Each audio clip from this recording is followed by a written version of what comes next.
Boa noite, me chamo Gabriel e sou aluno da Unilab. Eu vim nesse vídeo explicar o meu compilador na disciplina de compiladores. A gente teve que fazer um compilador júnior para uma linguagem específica. Então, de antemão, vou ter que explicar para vocês como é que funciona o compilador. No meu caso, um compilador júnior que vai até o semântico. Ele não abrange o código intermediário nem o código de máquina.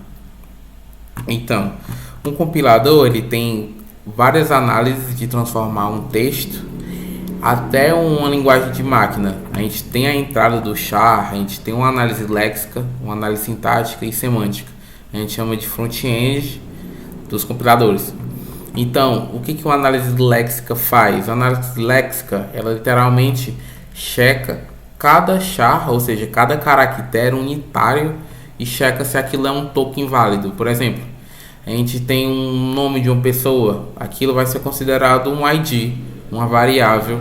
Se a gente tem um int, que é uma palavra reservada na linguagem Spice, com o I maiúsculo, ele vai ser considerado um token, só que um token de inteiro, de uma variável inteira.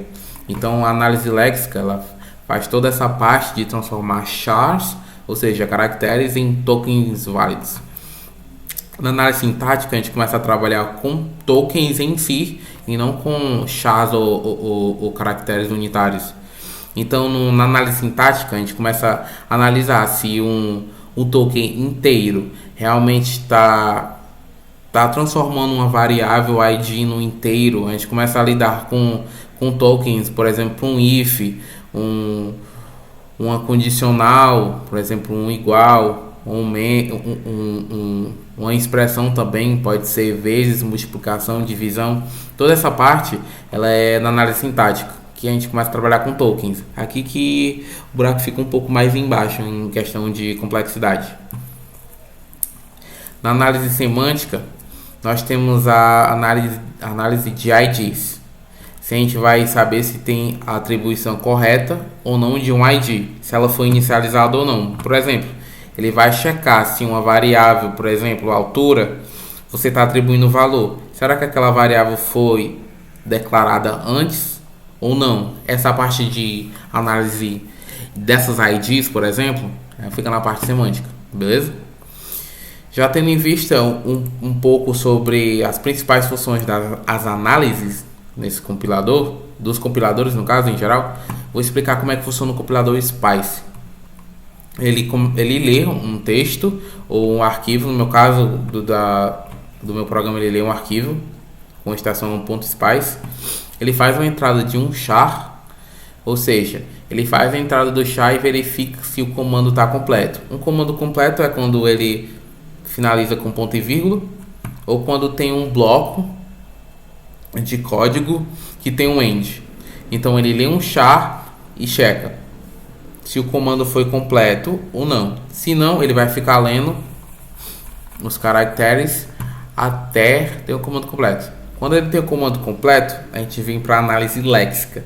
A análise léxica é transformar todos esses chars em tokens. Então a gente usa no compiladores uma coisa chamada autômato.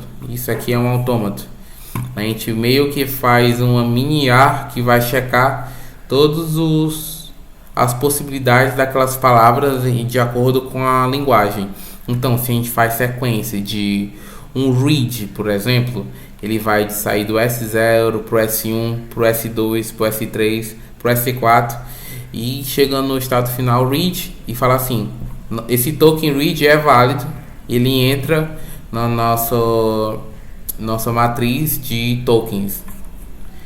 E esse autômato, para ser transformado em código, ele é usado uma tabela de transição, que é literalmente essa tabela gigantesca aqui, que a gente tem um S0, literalmente o S0 aqui, e a gente vai ler cada char, ou seja, cada letra unitária ou cada símbolo.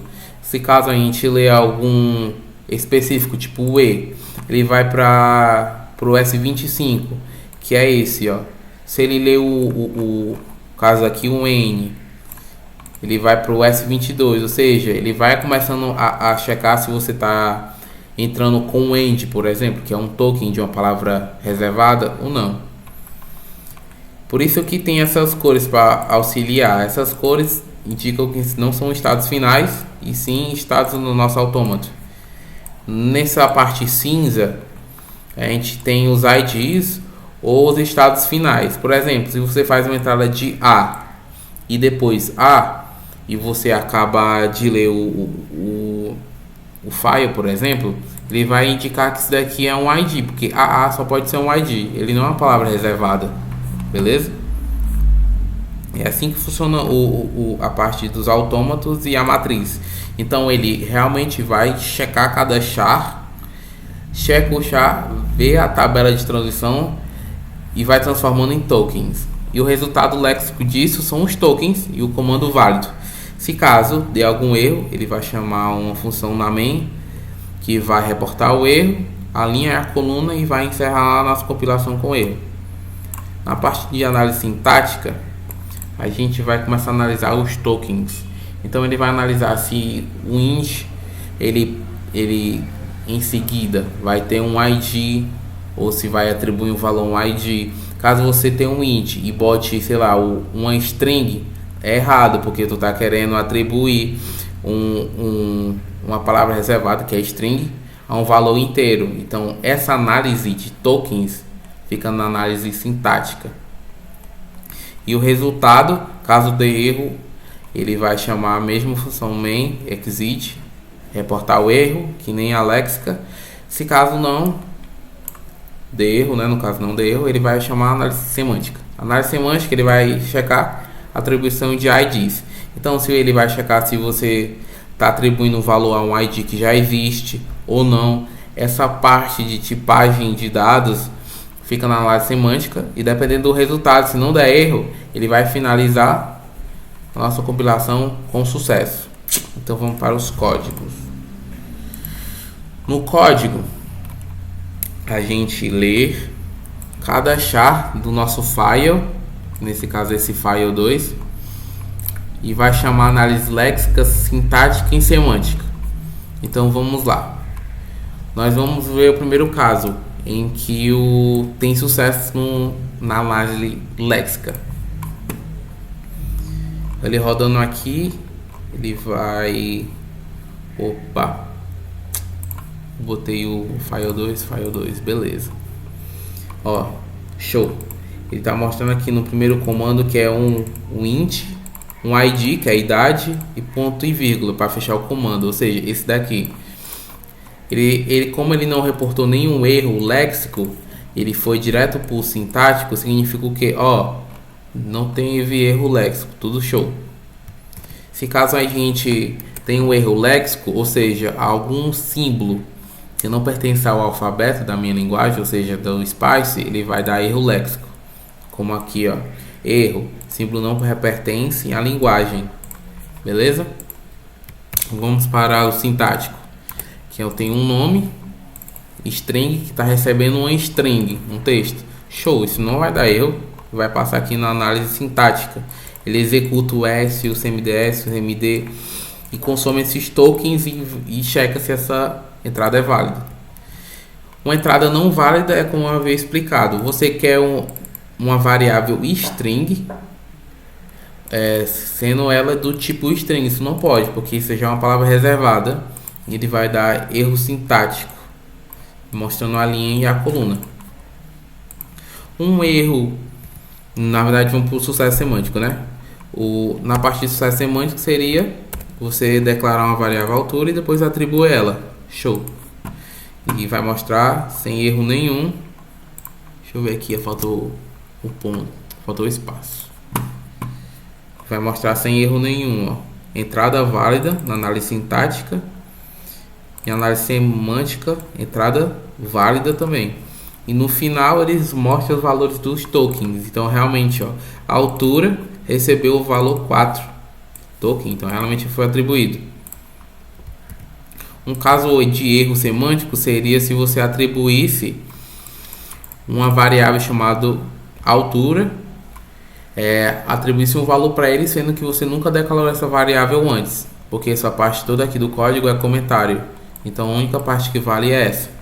Então ele daria erro semântico. e diria qual era a linha e a coluna. Beleza? Eu tenho outro arquivo aqui, esse file, que usa as principais possibilidades de executar na nossa linguagem. Tem um int, string, tem o if, tem o repeat. E o bom desse compilador é que no final a gente tem um bônus de estatística. Então, eu tenho uma variável idade que recebe o valor 21, como aqui. A gente tem o ID altura que recebe o valor 1 aqui, ó. O nome que recebe Gabriel, RG, CNH. No final, ele mostra os valores que estão que tiveram entrada, né, nesses IDs. Se caso não, ele vai mostrar null aqui, ou seja, nada. Ele também mostra aqui no final da compilação os números de tokens encontrados, os comandos executados e os caracteres encontrados. E esses comandos executados vale a pena vale a pena explicar que esse if é considerado como um comando porque ele é um bloco de comando. Nesse compilador ele é considerado um bloco, e repeat também por causa do end, ele termina a nossa compilação. E é isso, gente. Muito obrigado.